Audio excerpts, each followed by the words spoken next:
Hello বন্ধুরা, welcome back to my channel. আশা করছি তোমরা সবাই ভালো আছো, আমিও খুব ভালো আছি। গুড মর্নিং, সবাইকে জানাই শুভ সকাল। তো চলে এসেছি সম্পূর্ণ একটা নতুন ব্লগ ভিডিও নিয়ে। তো আজকে উঠে পড়েছি অনেক সকালে, কারণ বিকেলে যাবে বড়মশাই কাজে, তো ওই জন্য খুব ব্যস্ত আছি। ব্যাংকে, তারপরে যাব এটিএমে, তারপরে যাব পোস্ট অফিসে। তো তারপরে বিকালে বাড়ি এসে বড়মশাই আবার কাজে বেরিয়ে যাবে। তো এই জন্য ভাবছি খুব তাড়াতাড়ি কাজটা শেষ করব, কিন্তু সেটা আর হয়ে উঠছে না। ঠিক যেন লেটই হয়ে যাচ্ছে।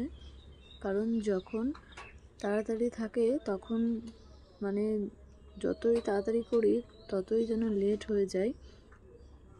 তো আজকে রান্না করব আমি ডাল, চাল কুমড়ো ভাজি আর উস্তে ভাজি।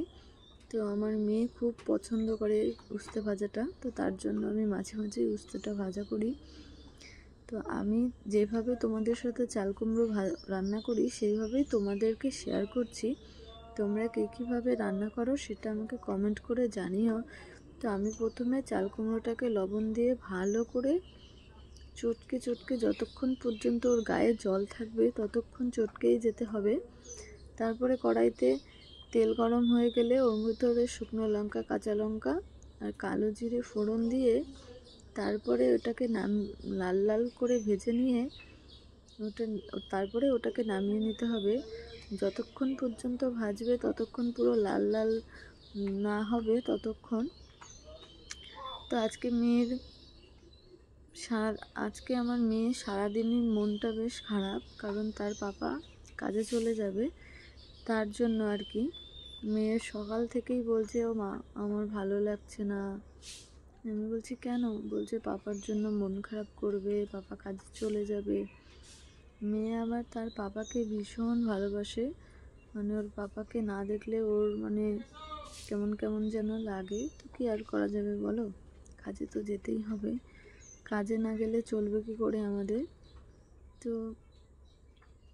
এই দেখো ভাজাটা ঠিক এরকম না, ঠিক এরকম আসবে।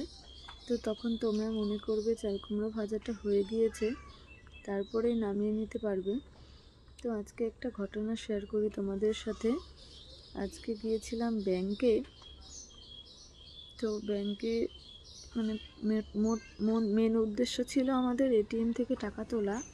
তো এটিএমটা বন্ধ ছিল আর একটা এটিএমে টাকা ছিল না। তো যেহেতু আমরা পাসবুক নিয়ে যাইনি, তো তার জন্য আমরা ব্যাংকে প্রথমে গেলাম, গিয়ে তারপরে ফর্মটা ফিল আপ করে লাইনে দাঁড়িয়ে যখনই দিল আর কি ম্যানেজারের কাছে, তখন বলল পাসবুক কই, বললো আনেনি। তো বললো হবে না। তো ভীষণ মাথাটা গরম হয়ে গেল, কি আর করা যাবে। আর পাসবুক ছাড়া তো কেউ টাকা দেয় না। তো তার জন্য কি করলাম, ব্যাংকে আমাদের একটা চেনা পরিচিত আছে, তো ওনাকে গিয়ে বললাম। তো উনি আমাদেরকে একটু ব্যবস্থা করে দিল, একটা স্যারকে দিয়ে সই করিয়ে এনে দিল। তো তারপরে আমাদের টাকাটা দিল।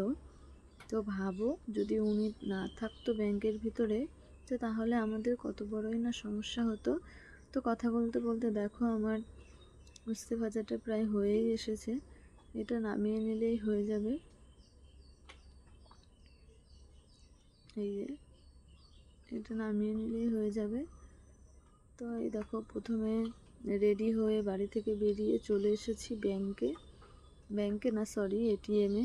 দেখো এটিএমের ভিতরে মেয়ে ঢুকে পড়েছে, আর দেখেছো কি দুষ্টু হয়েছে, মুখ থেকে কীরকম থুতু বের করছে। ও যে এক জায়গায় ঠিক করে বসে থাকবে সেটা ও পারেই না, ওর ছটফট না করলে হয় না, ওর সবসময় দুষ্টুমি চলতেই থাকে। ব্যাংকের ভিতরে একটা ঠাম্মিকে দেখেছে, তো ঠাম্মিকে বলছে যে তোমার চটি কই, বলছে আমার চটি নেই।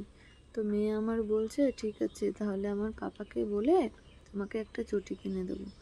ও কতই না বুদ্ধি বের করে মাথা থেকে, তাই না বলো? তো এই দেখো এখন বড়মশাই কাজে চলে যাচ্ছে, তো তার জন্য মেয়ে একটু কোলে উঠে হাম্পি খেয়ে একটু টাটা বাই বাই করে দিচ্ছে।